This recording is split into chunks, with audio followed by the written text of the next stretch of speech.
ಮಾತನಾಡಿದ್ದಾರೆ. ಎಲ್ಲ ನಮ್ಮ ಹಾಲಿ ಮತ್ತು ಮಾಜಿ ಶಾಸಕರು ಸಂಪೂರ್ಣ ಇವತ್ತು ಪಕ್ಷ ಮತ್ತು ಭಾರತೀಯ ಜನತಾ ಪಾರ್ಟಿಯ ಕಾರ್ಯಕರ್ತ ಬಂಧುಗಳು ರೈತಾಪಿ ವರ್ಗ ಇವತ್ತು ಈ ಭಾಗದಲ್ಲಿ ನಿಂತಿದ್ದಾರೆ ಅಂತಕ್ಕಂಥದ್ದಾದ್ರೆ ಬಹುಶಃ ನನಗೆ ಒಂದು ಅರಿವಾದಂತಹ ಒಂದು ಸಂದರ್ಭ. ಇತ್ತೀಚೆಗೆ ಬಲವೀಕ್ಷಣೆ ಮಾಡೋದಕ್ಕೆ ವಿಜಯಪುರ ಜಿಲ್ಲೆಗೆ, ಬಾಗಲಕೋಟೆ ಜಿಲ್ಲೆಗೆ, ಕಲ್ಯಾಣ ಕರ್ನಾಟಕದ ಅನೇಕ ಜಿಲ್ಲೆಗಳಿಗೆ ಹೋದಾಗ ಅಲ್ಲಿಯೂ ಕೂಡ ಬಿಡದಿ ಭಾಗದ ರೈತರನ್ನ ಉಳಿಸಬೇಕು ಅಂತಕ್ಕಂಥದ್ದು ನಮ್ಮ ರೈತಾಪಿ ವರ್ಗ ರಾಜ್ಯದ ಉದ್ದಗಲಕ್ಕೂ ಕೂಡ ಚರ್ಚೆ ಮಾಡ್ತಾ ಇದ್ದಾರೆ. ಬಹುಶಃ ನಿಮಗೆ ಗೊತ್ತಿದೆ, ಮಾತನಾಡೋದಕ್ಕೆ ಸಾಕಷ್ಟು ವಿಚಾರಗಳಿವೆ. ಆದ್ರೆ ಕುಮಾರಣ್ಣವರ ಲೋಕಸಭೆಯ ಒಂದು ಸೆಷನ್ ಪ್ರಾರಂಭ ಆಗಿದೆ, ನಡೀತಾ ಇದೆ. ಅವರು ದೆಹಲಿಗೆ ತೆರಳಬೇಕಾಗಿದೆ. ನಾನು ಇಲ್ಲಿ ಒಂದು 2-3 ಅಂಶಗಳನ್ನ ಪ್ರಸ್ತಾಪ ಮಾಡಿ ನನ್ನ ಮಾತು ವಿರಾಮ ಕೊಡ್ತೇನೆ. ಮಾತಾಡೋದಕ್ಕೆ ಹಲವಾರು ವೇದಿಕೆಗಳು ಮುಂದೆ ಕೂಡ ಅವಕಾಶಗಳು ಸಿಗ್ತದೆ. ಇಲ್ಲಿ ಮಾತಿಗಿಂತ ಹೆಚ್ಚಾಗಿ ರೈತರನ್ನ ಉಳಿಸ್ತಕ್ಕಂಥ ಕೆಲಸ ಆಗಬೇಕು.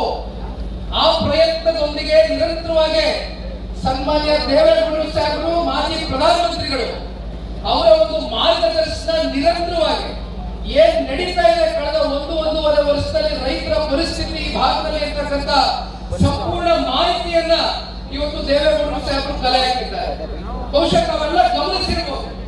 ದೇವೇಗೌಡರು ಸಾಹೇಬರು ಒಂದು ಕರೆಯನ್ನ ಕೊಟ್ಟರು, ಒಂದು ಪತ್ರಿಕಾಗೋಷ್ಠಿ ಕರೆದು ರಾಜ್ಯ ಸರ್ಕಾರಕ್ಕೆ, ರಾಜ್ಯದ ಮಾನ್ಯ ಮುಖ್ಯಮಂತ್ರಿಗಳಿಗೆ ರೈತರಿಗೆ ಇದೇ ರೀತಿ ಅನ್ಯಾಯ ಮಾಡಿಕೊಂಡು ಏನಾದ್ರೂ ನೀವು ಅವರ ಭೂಮಿಯನ್ನ ಕಸ್ಕೊಳ್ತಕ್ಕಂಥ ಒಂದು ಪ್ರಯತ್ನಕ್ಕೆ ಇವತ್ತೇ ಕೈ ಹಾಕಿದ್ದೀರಿ, ನೀವು ಹಿಂದೆ ಸರಿಲಿಲ್ಲ ಅಂತಕ್ಕಂಥದ್ದಾದ್ರೆ ನಾನು ಸತ್ಯಾಗ್ರಹವನ್ನ ಕೂಡಲೇ ರೈತರಿಗೋಸ್ಕರ ಇಡೀ ವಯಸ್ಸಲ್ಲಿ ಇರ್ತಕ್ಕಂಥದ್ದು ಸನ್ಮಾನ್ಯ ದೇವೇಗೌಡರು ಹೇಳ್ಬೇಕಂತೆ.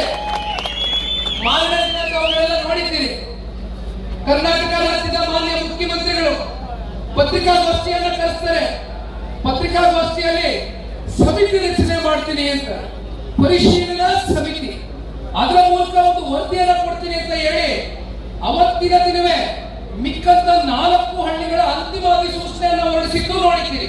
ಅಂದ್ರೆ ರಾಜ್ಯ ಸರ್ಕಾರ ಹಾಗೂ ರಾಜ್ಯದ ಮುಖ್ಯಮಂತ್ರಿಗಳ ದ್ವಂದ್ವ ಮನಸ್ಥಿತಿ, ದ್ವಂದ್ವ ನೀತಿಗಳು ಯಾವ ರೀತಿ ಇದೆ ಅಂತಕ್ಕಂಥದ್ದು ಬಹುಶಃ ಇದಕ್ಕಿಂತ ಸ್ಪಷ್ಟವಾದಂತಹ ಒಂದು ಉದಾಹರಣೆ ನಮ್ಮ ಕಡೆ ಮುಂದೆ ಕಾಣಲಿಕ್ಕೆ ಸಾಧ್ಯ ಇಲ್ಲ.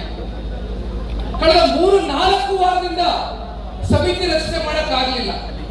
ಯಾವಾಗ ಪಾದಯಾತ್ರೆ ದಿನಾಂಕ ಘೋಷಣೆ, ಯಾವಾಗ ಫ್ರೀಡಂ ಪಾರ್ಕ್ ವರೆಗೂ ರೈತರು ರೊಚ್ಚಿಗೆದ್ದಿದ್ದಾರೆ, ಯಾವಾಗ ಈ ಭಾಗದ 4 ಜನ ಶಾಸಕರು, ವಿಶೇಷವಾಗಿ ಈ ವಿಧಾನಸಭಾ ಕ್ಷೇತ್ರದ ಶಾಸಕರು ಮಂಜಣ್ಣ ಅವರು ಹೇಳಿದಾಗೆ ಮಂತ್ರಿಗಳಾಗಿದ್ದಾರೆ, ಇವತ್ತು ನಾವು ಸ್ವಾಗತ ಮಾಡ್ತೇವೆ. ಅವ್ರಿಗೆ ಅವಕಾಶ ಸಿಕ್ಕಿದ ಒಳ್ಳೆ ಕೆಲಸ ಮಾಡಿ.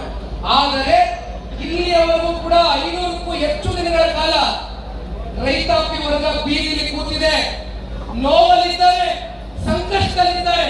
ಒಬ್ಬರಾದ್ರೂ ಒಂದು ಸಂಕಷ್ಟವನ್ನು ಆಲಿಸ್ತಕ್ಕಂಥ ಪ್ರಯತ್ನ ಮಾಡಿದ್ರ? ಯಾವಾಗ ಪಾದಯಾತ್ರೆ ಘೋಷಣೆ ಆಯಿತು, ಯಾವಾಗ ಕುಮಾರಣ್ಣ ಅವರು ಪಾದಯಾತ್ರೆಗೆ ಬಂದು ಚಾಲನೆ ಕೊಡ್ತಾರೆ, ನಾಳೆ ದಿನ ದೇವೇಗೌಡರು ಸಾಹೇಬರು ಬಂದು ಭಾಗವಹಿಸ್ತಾರೆ ಅಂತಕ್ಕಂಥದ್ದು ತಿಳಿದು ಅಶೋಕಣ್ಣ ಅವರು ಮಾತಾಡಬೇಕಾದ್ರೆ ಹೇಳ್ತಾ ಇದ್ರು. ಬೆಳಗ್ಗೆ ಎಲ್ಲ ಪತ್ರಿಕಾ ಮಾಧ್ಯಮಗಳಲ್ಲಿ, ದೃಶ್ಯ ಮಾಧ್ಯಮಗಳಲ್ಲಿ ನೋಡಿರ್ಬೇಕು ತಾವು.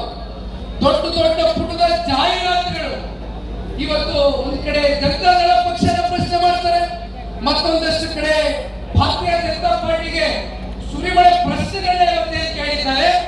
ಇಂಥ ಪ್ರಶ್ನೆಗಳಿಗೆ ನೀವು ಉತ್ತರ ಕೊಡಬೇಕಾಗಿರ್ತಕ್ಕಂಥದ್ದು ಇಲ್ಲಿರ್ತಕ್ಕಂಥ ರೈತರಿಗೆ. ಸ್ವಾಮಿ ದಯವಿಟ್ಟು ತಿರುಗಿ ನೋಡಿ. ಪೆನ್ ಕೇಳಿದ್ರಿ, ಪೇಪರ್ ಕೇಳಿದ್ರಿ, ಯಾವ್ದಕ್ಕೋಸ್ಕರ ಪೆನ್ ಪೇಪರ್ ಇಸ್ಕೊಂಡ್ರಿ?